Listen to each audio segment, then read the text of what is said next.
പരിശുദ്ധാത്മാവിന് അല്പസമയം നന്ദി പറയട്ടെ.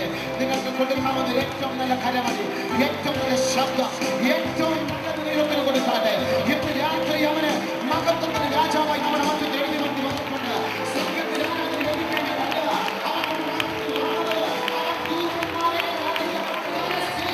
ശക്തിയുടെ അവൻ പറഞ്ഞാട്ടെ, ഉറക്കെ അവൻ പറഞ്ഞാട്ടെ. ഒരു കരങ്ങളെ തട്ടി പരിശുദ്ധവനെ നന്ദി പറഞ്ഞാട്ടെ, പരിശുദ്ധവനെ നന്ദി പറഞ്ഞാട്ടെ. നമ്മെ വീണ്ടെടുത്ത യേശുവിനെ നന്ദി പറയുക. പ്രസംഗിക്കാനുള്ള പ്രസംഗമൊന്നുമില്ല, സ്വർഗത്തെ ഭൂമിയെ സൃഷ്ടിച്ച സകലത്തെ ഉണ്ടാക്കിയ യേശുവിനെ നന്ദി പറയുക. ഹല്ലേലൂയ. ഇന്നെല്ലാവർക്കും അതാസ്ഥാനങ്ങളിൽ ഇരിക്കാം. ഹല്ലേലൂയ. ഇന്ന് രാത്രികാലം ദൈവത്തിന്റെ വചനത്തിന്റെ ശുശ്രൂഷയ്ക്കായി എന്നെ ക്ഷണിച്ച ഈ പ്രത്യേക സഭയോടുള്ള പ്രത്യേക നന്ദിയും സ്നേഹത്തെ ഞാൻ അറിയിക്കുന്നു. കർത്താവ് നമ്മെ ധാരാളമായി അനുഗ്രഹിക്കും. ചിലർ പറയുന്നില്ല, അതിനർത്ഥം അവരുടെ ഡ്യൂപ്ലിക്കേറ്റ് ഉണ്ടെന്ന് തോന്നുന്നു. ഹല്ലേലൂയ. ഇന്ന് രാത്രികാലം ദൈവത്തിന് ഒറിജിനൽ കൊടുക്കുന്നവർക്കായി ഞാൻ ദൈവത്തെ സ്തുതിക്കുകയാണ്. യേശു 2005 വർഷത്തിന് മുമ്പ് കാൽവരി ക്രൂശിൽ ചൊരിഞ്ഞത് അവൻ കിളവനായിട്ടല്ല മരിച്ചത്, അവന്റെ യുവത്വത്തിലാണ് നമുക്ക് വേണ്ടി മരിച്ചത്. ഹല്ലേലൂയ. എല്ലാ കാര്യങ്ങളും ചെയ്ത ശേഷം മരിക്കാറായപ്പോൾ എന്തവനും ചാകാൻ പോകുകയല്ലയോ, ക്രൂശിൽ കയറാമെന്ന് പറഞ്ഞല്ല യേശു നമുക്കൊണ്ട് മരിച്ചത്. തന്റെ യുവ രക്തത്തെ നമുക്കൊണ്ട് ഊറ്റിത്തൊന്ന് മനസ്സിലാക്കുന്നവർ ഇന്ന് രാത്രികാല ദൈവത്തിന് നന്ദി കൊടുക്കുന്നവർ ദൈവത്തിന് നന്ദി പറയുകയാണ്. ഹല്ലേലൂയ. ഇന്ന് രാത്രികാലം ദൈവം നമ്മെ വിടുവിക്കുമെന്ന് നമ്മൾ വിശ്വസിക്കുന്നുണ്ട്. ഹല്ലേലൂയ. എനിക്ക് നിങ്ങളെ വിടുവിക്കുവാൻ കഴിയുകയില്ല, എന്നാൽ സ്വർഗത്തിലെ ദൈവത്തിന് നിങ്ങൾ വിടുവിക്കുവാൻ കഴിയും. ഇന്ന് രാത്രികാലം നിങ്ങൾ വിടുവിക്കപ്പെടണമെങ്കിൽ അതിനൊറ്റ കാര്യം മാത്രം മതി. നിങ്ങളൊരു ഇന്റർവ്യൂവിന് പോയി കഴിഞ്ഞാൽ നിങ്ങളുടെ അടുത്ത് വരുന്ന ഇന്റർവ്യൂ ഓഫീസർ നിങ്ങളുടെ പേര് ചോദിക്കും, നിങ്ങളുടെ വയസ്സ് ചോദിക്കും, നിങ്ങളുടെ പൊക്കത്തെ കുറിച്ച് അന്വേഷിക്കും, നിങ്ങൾക്ക് എത്രമാത്രം എക്സ്പീരിയൻസ് ഉണ്ടെന്ന് ചോദിക്കും, നിങ്ങളുടെ വിദ്യാഭ്യാസത്തെ കുറിച്ച് അന്വേഷിക്കും, അഥവാ മാനുഷികമായി നിങ്ങളുടെ ക്വാളിഫിക്കേഷൻ അന്വേഷിക്കുമ്പോൾ ഇന്ന് രാത്രികാലം യേശു നിന്നോട് ചോദിക്കുന്നത് വിടുതൽ പ്രാപിക്കുവാൻ നിന്റെ ഉള്ളിൽ ഒരു ദാഹമുണ്ടോ എന്ന് മാത്രമാണ്. മനസ്സിലാകുന്ന ഒരു ഹല്ലേലൂയ പറയട്ടെ. മത്തായി സുവിശേഷം 5-6 വാക്യത്തിൽ എഴുതിയിരിക്കുന്നു, നീതിക്കു വേണ്ടി വിശന്ന് ദാഹിക്കുന്നവർ. ഒരുമിച്ച് പറയട്ടെ, വിശന്ന് ദാഹിക്കുന്നവർ. കേട്ടില്ലല്ലോ, വിശന്ന് ദാഹിക്കുന്നവർ. പോരാ, ഉറക്കെ പറഞ്ഞു, വിശന്ന് ദാഹിക്കുന്നവർ. നീതിക്ക് വേണ്ടി, those who are hunger and thirst for righteousness, they shall be filled എന്ന ദൈവത്തിന്റെ വചനം എഴുതിയിരിക്കുന്നത്. നീതിക്ക് വേണ്ടി നിങ്ങൾക്കൊരു വിശപ്പുണ്ടെങ്കിൽ, നീതിക്ക് വേണ്ടി നിങ്ങൾക്കൊരു ദാഹമുണ്ടെങ്കിൽ ഇന്ന് രാത്രി എന്റെ യേശു നിറയ്ക്കാൻ സർവശക്തനാകുന്നു. ഹല്ലേലൂയ. ലൂക്കോസ് സുവിശേഷം 1-ാം അധ്യായം 53-ാം വാക്യത്തിൽ യേശു ഇങ്ങനെ, യേശുവിന്റെ വചനത്തിൽ ഇങ്ങനെ എഴുതി വെച്ചിരിക്കുകയാ, അവൻ വിശന്നിരുന്നവരെ നന്മകളാൽ നിറച്ചു, സമ്പന്നന്മാരെ അവൻ വെറുതെ അയച്ചു കളഞ്ഞു. ഹല്ലേലൂയ. മനസ്സിലാകുന്നവർക്കായി ദൈവത്തെ സ്തുതിക്കുക. ഇന്ന് രാത്രികാലം മീറ്റിംഗ് അല്ലയോ, കരിസ്മ ഫയർ അല്ലയോ, 3-ാം ദിവസമല്ലയോ, വീട്ടിൽ ചുമ്മാതിരിക്കുവാണല്ലോ, വൈകിട്ട് പോയേക്കാമെന്ന് വന്നവർക്ക് ഒരു വിടുതൽ സംഭവിക്കത്തില്ല. എന്നാൽ ഇന്ന് എന്റെ വിടുതലിന്റെ ദിവസമാ, യേശു എന്നെ തൊടുന്ന ദിവസമാ, എന്റെ സൗഖ്യത്തിന്റെ ദിവസമാ, എനിക്ക് വചനത്തിലൂടെ അവൻ വിടുവിക്കുന്ന ദിവസമാണെന്ന് പറഞ്ഞ് നീ കാച്ചുകൊണ്ടെടുത്ത് വെച്ചാൽ ഇന്ന് രാത്രി അവൻ എന്നെ വിടുവിക്കുന്ന രാത്രികാലമാണ്. ഹല്ലേലൂയ. ചിലർ വിശ്വസിക്കുന്ന ഒരു കാര്യമുണ്ട്, ദൈവത്തിന് അഭിഷിക്തൻ പേര് വിളിച്ചില്ലല്ലോ, എനിക്ക് വിടുതലില്ലായിരിക്കാം. ദൈവത്തിന് അഭിഷിക്തൻ തലയിൽ കൈവച്ചില്ലല്ലോ, എനിക്ക് വിടുതലില്ലായിരിക്കാം. എന്നാൽ ഇന്ന് രാത്രിക്കാലം ഞാൻ വിളിച്ചു പറയട്ടെ, നിന്റെ പേര് വിളിച്ചാലും നിന്റെ പേര് വിളിച്ചില്ലേലോ, ഹല്ലേലൂയ, നിന്റെ തലയിൽ തൊട്ടാലോ നിന്റെ തലയിൽ തൊട്ടില്ലേലോ, നിന്നോട് പ്രവചനം പറഞ്ഞാലോ നിന്നോട് പ്രവചനം പറഞ്ഞില്ലേലോ, ഇന്ന് രാത്രിക്കാലം യേശു ഇവിടെ വന്നിട്ടുണ്ട്.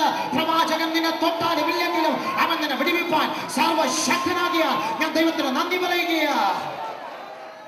രാത്രികാലം അവന്റെ സാന്നിധ്യം നമ്മുടെ മധ്യത്തിലുണ്ട്. ഞാൻ ആത്മാവിൽ വിശ്വസിക്കുന്ന ഒരു കാര്യമുണ്ട്, ഇന്ന് വചനത്തിന്റെ ശുശ്രൂഷ നടക്കുന്നതിനിടയ്ക്ക് തന്നെ ഭൂരിഭാഗം രോഗികളെയും ഇന്ന് രാത്രി യേശു സൗഖ്യമാക്കിയിരിക്കും. ഓ, സന്തോഷമുള്ള ഒരു ഹല്ലേലൂയ പറഞ്ഞാട്ടെ. ഞാൻ കൈവച്ച് പ്രാർത്ഥിച്ചിട്ടല്ല, ദൈവത്തിന്റെ വചനം ഇങ്ങനെ പറയുന്നു. എബ്രായർ 4:12 പറയുന്നു, ദൈവത്തിന്റെ വചനത്തിന് ജീവനുണ്ട്. ഒരുമിച്ച് പറയട്ടെ, ജീവനുണ്ട്. ജീവനോട് പറയട്ടെ, ജീവനുണ്ട്. അടുത്തിരിക്കുന്ന പിടിച്ചു കുലിക്കേണ്ടി പറയട്ടെ, ജീവനുണ്ടെന്ന് പറയട്ടെ, ജീവനുണ്ടെന്ന് പറയട്ടെ, ജീവനുണ്ടെന്ന് പറയട്ടെ. ഹല്ലേലൂയ. ആർക്കാ ജീവനുള്ളത്? ദൈവത്തിന്റെ വചനത്തിന് ജീവനുണ്ട്. ഹല്ലേലൂയ. അപ്പോഴെന്താ സംഭവിക്കുന്നത്? ദൈവത്തിന്റെ വചനം നിങ്ങൾ കേട്ടുകൊണ്ടിരിക്കുമ്പോൾ തന്നെ നിങ്ങൾ ജീവൻ പ്രാപിച്ചുകൊണ്ടേയിരിക്കും. ഹല്ലേലൂയ. ദൈവത്തിന്റെ വചനം നിങ്ങൾ കേട്ടുകൊണ്ടിരിക്കുമ്പോൾ തന്നെ നിങ്ങൾ സൗഖ്യം പ്രാപിച്ചുകൊണ്ടിരിക്കും. ഇന്ന് രാത്രിക്കാലം വിശ്വസിക്കുന്നവർക്കായി ഞാൻ ദൈവത്തിന് നന്ദി പറയുകയാണ്. ഹല്ലേലൂയ.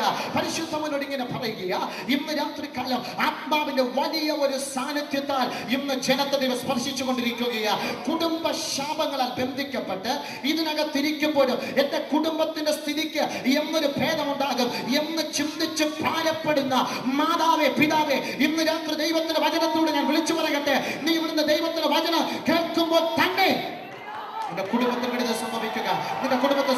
സംഭവിക്കുക. വിശ്വസിക്കുന്നവരെ കരങ്ങൾ അടിച്ചെടുത്താട്ടെ. ഇന്ന് രാത്രികാലം ഹല്ലേലൂയ പരിശുദ്ധമായ സാന്നിധ്യം ഈ ജനം ഇവിടുന്ന് ദൈവത്തിന്റെ വചനം കേൾക്കുമ്പോൾ തന്നെ കുടുംബങ്ങളുടെ അകത്ത് വിടുതൽ സംഭവിക്കട്ടെ. ഹല്ലേലൂയ. ഞാൻ ആദ്യം തന്നെ ഒരു ചോദ്യം ചോദിക്കട്ടെ. പരിശുദ്ധാത്മാവ് എന്നോട് പറയുന്നത് കൊണ്ട് ഹല്ലേലൂയ ഇന്ന് രാത്രികാലം കുടുംബത്തിനകത്ത് ഞാൻ ആഗ്രഹിക്കുന്ന നിലവാരത്തിൽ ദൈവത്തെ ആരാധിക്കുവാനോ മക്കൾ നിമിത്തം, മരുമക്കൾ നിമിത്തം, ഭർത്താവ് നിമിത്തം, ഭാര്യ നിമിത്തം പലപ്പോഴും എന്റെ ജീവിതത്തിൽ അസ്വസ്ഥതയാ, എന്റെ ജീവിതത്തിൽ സമാധാനമില്ല. ഇന്ന് രാത്രി ഈ വചനം കേൾക്കുമ്പോൾ ഒരു വിടുതൽ എന്റെ കുടുംബത്തിൽ നടക്കണമെന്ന് ആഗ്രഹിക്കുന്ന കരങ്ങൾ മാത്രം ഉയർത്തി ദൈവത്തിന് നന്ദി പറയട്ടെ. ഹല്ലേലൂയ. ആ കരങ്ങൾ മാത്രം എനിക്കൊന്ന് കാണണം ഇന്ന് രാത്രി. ആ കരങ്ങൾ മാത്രം എല്ലാവരും ഉയർത്തരുത്, എല്ലാവരും ഉയർത്തരുത്. ശ്രദ്ധിച്ച് കേൾക്കണം. ഇന്ന് രാത്രി ദൈവത്തിന്റെ വചനം കേട്ടുകൊണ്ടിരിക്കുമ്പോൾ എന്റെ കുടുംബത്തിനകത്ത് ഒരു അത്ഭുതം നടക്കണമെന്ന് പ്രതീക്ഷിക്കുന്ന കരങ്ങൾ മാത്രം, ആ കരങ്ങൾ മാത്രം ഉയർന്നിരിക്കട്ടെ. ആ കരങ്ങൾ മാത്രം ഉയർന്നിരിക്കട്ടെ. ഇന്ന് രാത്രി ഉറപ്പാ ഈ കരങ്ങൾ ദൈവം തൊടാൻ പോകുകയാ. യേശുവിന്റെ അധികാരമുള്ള നാമത്തിൽ കർത്താവേ പരിശുദ്ധമായ ശക്തിയാൽ ഈ കരങ്ങൾ ഉയർത്തിയിരിക്കുന്ന ദൈവത്തിന്റെ മണ്ഡലത്തിലേക്ക് ദൈവത്തിന്റെ പരിശുദ്ധമായ സാന്നിധ്യം ഇറങ്ങുന്ന ദൈവത്തെ സ്തുതിക്കുകയാ. കരങ്ങൾ വീശി ദൈവത്തിന് നന്ദി പറയട്ടെ. പരിശുദ്ധമാവ് എന്നോട് പ്രവചനാത്മാവിൽ ഇങ്ങനെ പറയുക, എഞ്ചിനീയറിംഗിന് മോനെ അഡ്മിഷൻ കിട്ടി. ഹല്ലേലൂയ. അവനെ നല്ല കോളേജിൽ പഠിപ്പിക്കുകയ. എന്നാൽ അവന്റെ പോക്ക് നിമിത്തം ഹൃദയത്തിനകത്ത് ഉരുകി വന്ന 3 കുടുംബങ്ങൾ ഇതിനകത്തുണ്ട് ദൈവത്തിനാമ പറയുന്നു. ഹല്ലേലൂയ. എഞ്ചിനീയറിംഗിന് പഠിക്കുന്ന അനേകം ആൾക്കാർ ഇതിനകത്ത് കാണും. എന്നാൽ മക്കളുടെ പോക്ക് നിമിത്തം ഹൃദയം തകർന്ന 3 കുടുംബങ്ങൾ ഇതിനകത്ത് വന്നിട്ടുണ്ട്. ഇന്ന് രാത്രി പരിശുദ്ധ പറയുക, അവരെ വിടുവിക്കുന്ന രാത്രികാലമാകുക. ഞാൻ ദൈവത്തെ സ്തുതിക്കുകയാ. രാത്രി പരിശുദ്ധം അവന് രാത്രിയാകെ ദൈവത്തെ സ്തുതിക്കുന്നു. ഹല്ലേലൂയ. അല്പനേരത്തെ ചിന്തിക്കാം.